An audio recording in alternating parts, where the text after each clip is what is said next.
Olá, seja bem-vindo a mais um capítulo do nosso canal, Heróis Além da História. No vídeo de hoje, vamos mergulhar em uma das páginas mais dolorosas e marcantes da humanidade, a história da escravidão. Uma trajetória que atravessa séculos, continentes e civilizações, e que moldou profundamente o mundo em que vivemos. Hoje, você vai entender como tudo começou, por que o continente africano foi o mais afetado, como funcionava o tráfico de pessoas e o que aconteceu com aqueles que foram trazidos ao Brasil. A escravidão é quase tão antiga quanto a própria civilização. Desde as primeiras sociedades organizadas, o ser humano buscou formas de dominar e explorar outros seres humanos. Na Mesopotâmia, há mais de 4.000 anos, já existiam registros de pessoas sendo escravizadas após guerras ou por dívidas. No Egito Antigo, prisioneiros de guerra e povos conquistados eram forçados a trabalhar nas construções de templos e pirâmides. Na Grécia e em Roma, a escravidão era considerada parte natural da ordem social. O trabalho escravo sustentava a agricultura, as minas e até o exército. Esses povos viam os escravos como propriedade, não como seres humanos com direitos. Mas havia uma diferença entre essa escravidão antiga e a que surgiria séculos depois. Na antiguidade, qualquer pessoa poderia ser escravizada, independentemente da cor da pele. Com o passar do tempo, porém, um novo tipo de escravidão ganharia força. O tráfico transatlântico, em que milhões de africanos seriam reduzidos à condição de mercadoria. No século XV, os europeus começaram a explorar a costa da África em busca de riquezas. Portugal foi pioneiro nessas expedições. No início, o interesse era comercial, trocar tecidos, armas e metais por ouro, marfim e especiarias. Mas logo os portugueses perceberam algo que mudaria o curso da história: a possibilidade de negociar pessoas. A escravidão já existia em partes da África, em sistemas locais de servidão. Mas o que os europeus fizeram foi ampliar esse comércio a uma escala jamais vista. Com o desenvolvimento das grandes plantações nas colônias americanas, a demanda por mão de obra cresceu de forma brutal. E foi aí que os africanos se tornaram o principal alvo. Mas por que os africanos? Primeiro, porque eram povos acostumados ao clima tropical, o que facilitava o trabalho nas plantações.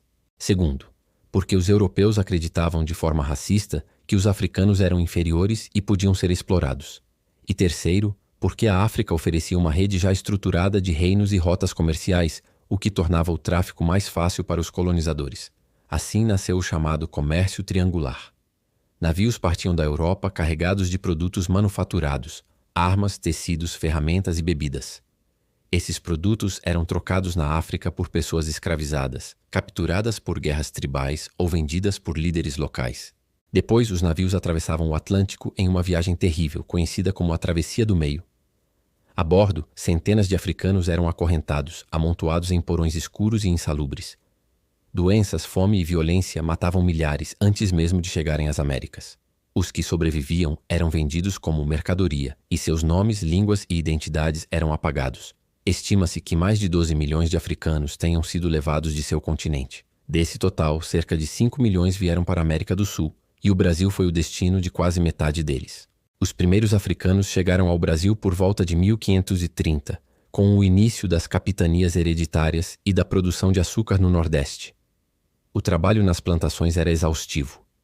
Os escravizados cortavam cana sob o sol forte, carregavam feixes pesados, moíam nos engenhos e ainda sofriam castigos físicos constantes. Eram vigiados por feitores, submetidos à violência e privados de qualquer liberdade. Os senhores viam os escravos como investimento.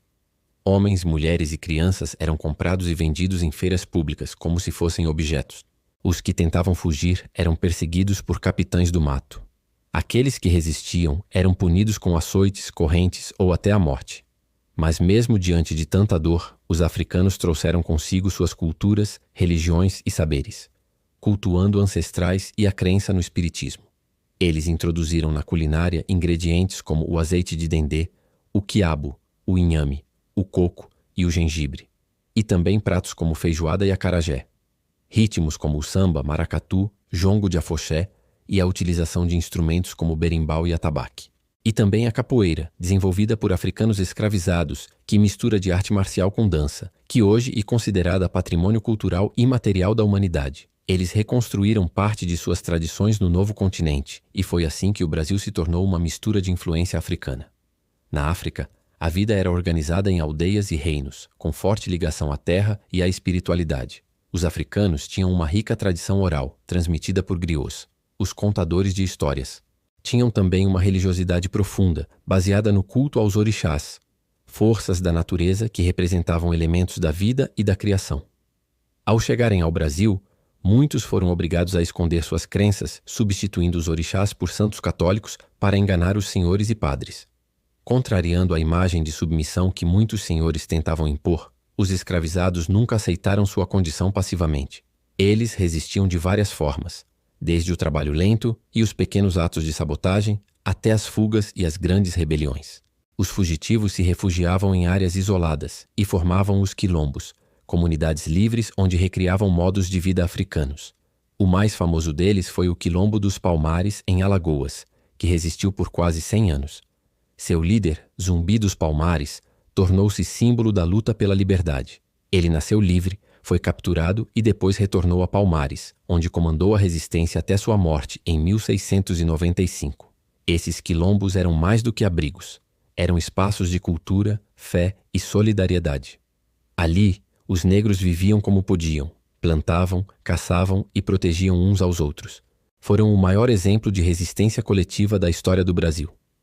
Mesmo com a escravidão sendo a base da economia brasileira por séculos, as ideias de liberdade começaram a se espalhar. Durante o século XIX, o mundo passava por grandes transformações. Em vários países, a escravidão já havia sido abolida. Na Inglaterra, por exemplo, o tráfico negreiro foi proibido em 1807. Os ingleses começaram a pressionar o Brasil para que também acabasse com esse comércio cruel. A partir daí, várias leis começaram a surgir. Em 1831 veio a chamada Lei para Inglês Ver, que proibia o tráfico, mas na prática não era cumprida. Mais tarde, em 1850, a Lei Eusébio de Queiroz finalmente proibiu a entrada de novos escravizados no país. Mesmo assim, milhões ainda viviam em cativeiro dentro do território brasileiro. Enquanto isso, o movimento abolicionista crescia. Jornais, estudantes, advogados e até alguns políticos começaram a se manifestar contra a escravidão. Clubes abolicionistas ajudavam escravos a fugirem e garantiam abrigo em casas seguras. A pressão popular aumentava e os senhores de escravos viam que o sistema estava chegando ao fim. Em 1871, a Lei do Ventre Livre declarou livres todos os filhos de mulheres escravizadas nascidos a partir daquela data. Depois, em 1885, veio a Lei dos Sexagenários, libertando os escravos com mais de 60 anos. E, finalmente, em 13 de maio de 1888, a princesa Isabel assinou a Lei Áurea, extinguindo oficialmente a escravidão no Brasil. Foram mais de 300 anos de sofrimento, marcados por resistência, fé e esperança. Mas quando a liberdade chegou, a vida dos ex-escravos não se tornou fácil. Eles foram libertos sem terras, sem dinheiro e sem apoio do governo. Muitos não tinham para onde ir. Alguns permaneceram nas fazendas, trabalhando em troca de comida e abrigo. Outros migraram para as cidades em busca de oportunidades. Nas cidades encontraram outro desafio: o preconceito e a exclusão. Sem acesso à educação e com poucos recursos, muitos ex-escravizados acabaram vivendo nas margens das cidades, em condições precárias. Trabalhavam em serviços pesados, como carregadores, lavadeiras, pedreiros e vendedores ambulantes. Mesmo assim, aos poucos, foram construindo comunidades, famílias e tradições. Os descendentes desses africanos ajudaram a moldar a identidade do Brasil. A história da escravidão é uma ferida aberta, mas também é uma história de coragem e superação. Dos porões dos navios à liberdade conquistada, os africanos e seus descendentes mostraram que a força de um povo não pode ser apagada. Eles transformaram dor em cultura e sofrimento em resistência. Hoje é nosso dever lembrar, contar e respeitar essa história, não apenas como parte do passado, mas como base da nossa identidade. Porque o Brasil que conhecemos nasceu da mistura, da luta e da esperança daqueles que nunca desistiram de ser livres. E assim terminamos nossa história de hoje do canal Heróis Além da História. Se inscreva no canal para apoiar nosso projeto, compartilhe com um amigo, deixe um comentário para que a gente possa melhorar o conteúdo e um like se você gostou. Gratidão a todos e até a próxima.